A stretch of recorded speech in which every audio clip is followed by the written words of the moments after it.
السلام عليكم ورحمة الله وبركاته. طلاب الأعزاء، طلاب الفرقة الثالثة بالمجمع التكنولوجي المتكامل بالأميرية. أهلا وسهلا بحضراتكم مرة أخرى مع محاضرات التكنيكال إنجليش والدكتور بدر عبد الفتاح. So let's move on to our topic today. So as you know very well about me, I prefer to start with a kind of a warming up question. And here is the question is, what can you see in this picture? You have a picture in front of you. And I'd like you to have a look at this picture and just think for a couple of seconds about what can you say. I'm sure that you know it. I'm sure that you know what's described in this picture. So what can you see in this picture is very simply, let's say, a process of generating electricity out of using what? Out of using water. So our topic today is about hydroelectric power. So let's move on. So I'm going to read the article first and then explain some new terminologies which are there in this article, and giving you at the end an assignment to do based on this article. So read the article, then answer the questions. When water is used to generate electricity, it's called hydroelectric power or hydropower. Hydropower is energy produced by falling and running water. Hydropower technologies can be as simple as water mill on a stream or as complex as hydroelectricity dam. Hydropower relies on water, typically fast-moving water in a large river or rapidly descending water from a high point, and converts the force of that water into electricity by spinning a generator's turbine blades or blades. That is, this flow of the falling water activates a generator that produces electricity. So let's now, after reading the first article, let's now focus on explaining the main idea of this paragraph, as well as introducing the meanings of some new terminologies or vocab. So we're talking about electricity one more time, and we're talking about the process where water is used to generate electricity, and by this process we call it hydroelectric power.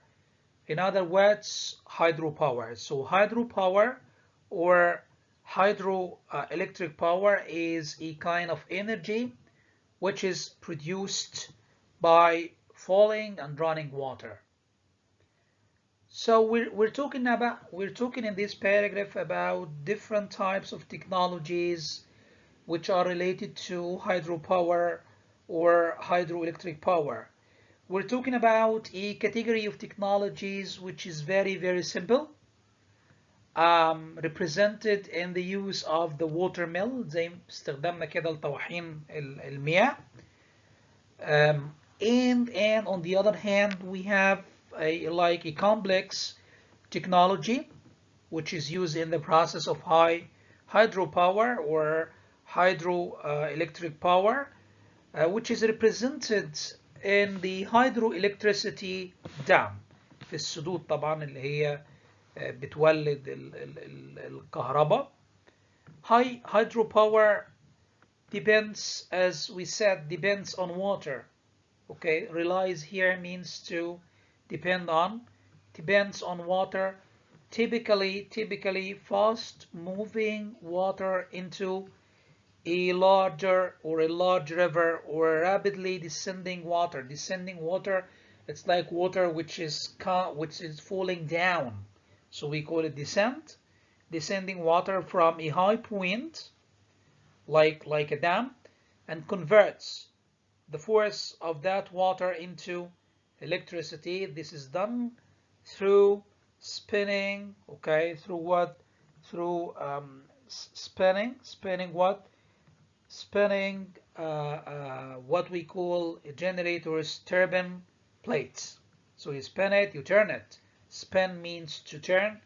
So by this process of the water that's coming from a high point, that is descending from a high point, it's used to, of course, produce electricity by turning a generator's turbine plates. And that's the process of a complex hydropower or a complex hydroelectric power. Let's move on to the next paragraph.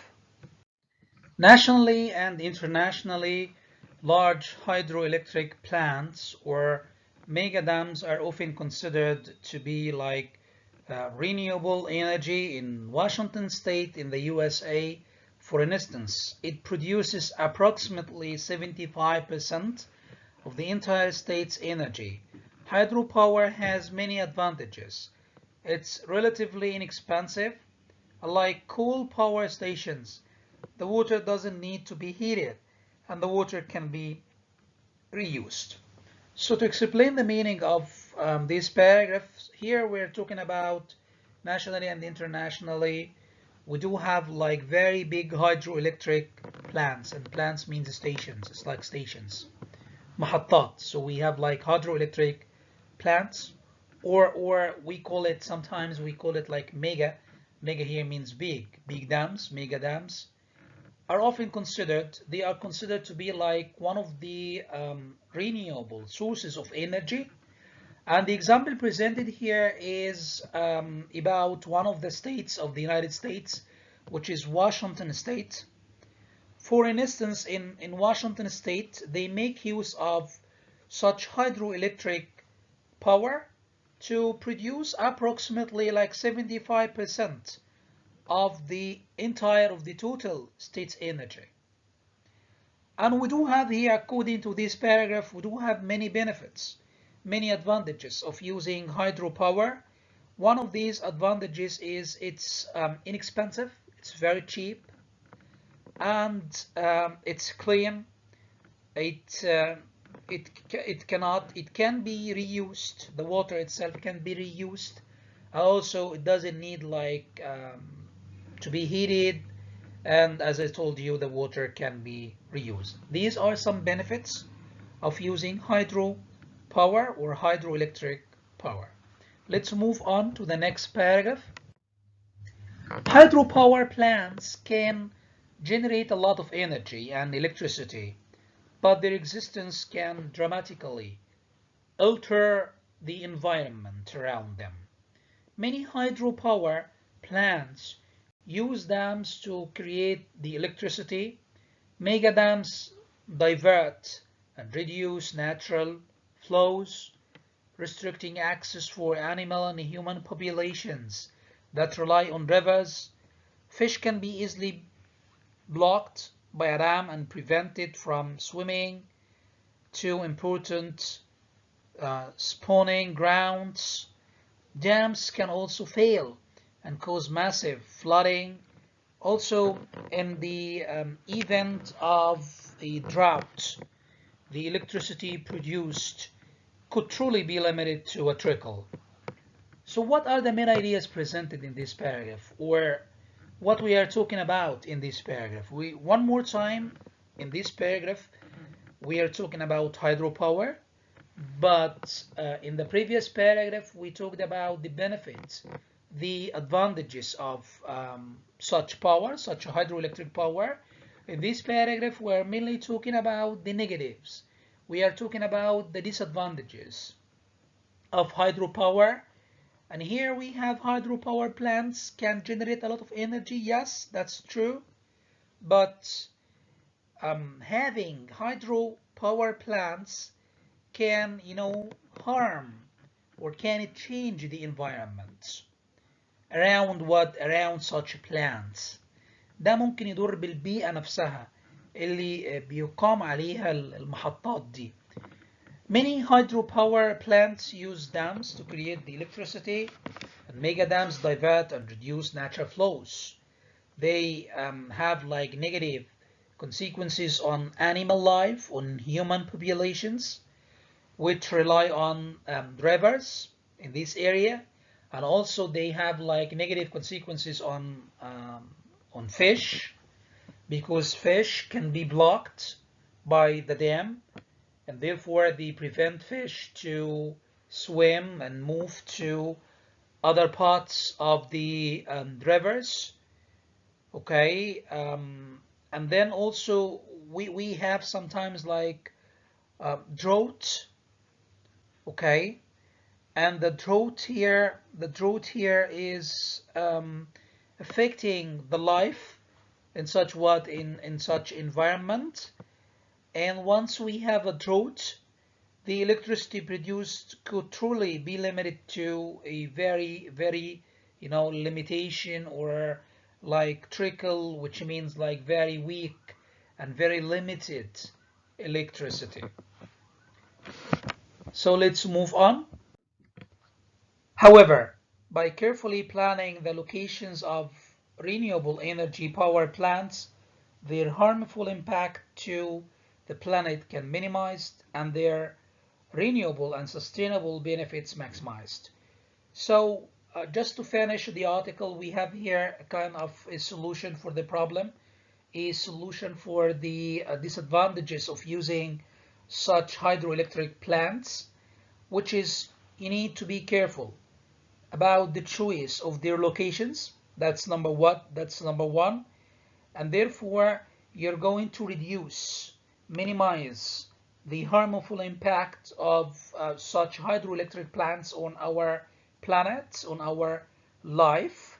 And therefore you're going to increase and sustain the benefits and maximize the benefits of using hydroelectric plants and hydroelectric power. That's the end of today's article, and we'll have like questions, but these questions will be posted on our own online classroom, and it will be considered to be an assignment for you. When we get to this topic, you will have to answer the questions and post the answers of this question online to our online classroom. So we have here 5 questions, and also we have like 7 match questions. Also, you will have to post the answers online. Thank you so much for listening to this lecture, and inshallah we'll meet again and again until we finish our course. Thank you so much, and bye bye.